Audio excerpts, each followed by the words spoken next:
आज आम मूलतः दुईटा दाबी माने बस्ती रे जो कनेक्शन दिखाई गोटे मीटर 100 लोक को लाइन तो जहाँ फल से कमर्शियल रेट होटा बंद करवा समस्त घर को बिजुली कनेक्शन देवा। द्वितीय मूल दाबी हूँ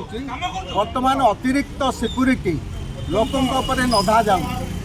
प्रत्येक कंज्यूमर से तार बिजुली नहीं सिक्यूरीटी डिपोजिट करी नहीं एवं जहाँ बिजुली जालुची से तार पैसा दौ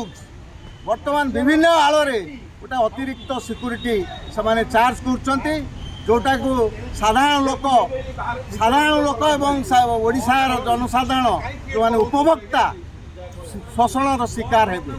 एवं एटा को आमे विरोध करछु एवं दाबी करछु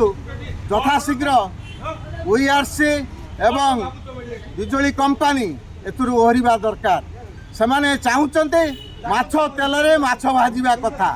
कारण लोकंक पैसा रे टाटा व्यापार करिवो आमे एटा को विरोध करछु यथाशीघ्र ए नीति के प्रत्याहार करूँ नहले आगामी दिन में जोरदार आंदोलन हम एवं कटक सहर हम सारा राज्य हम।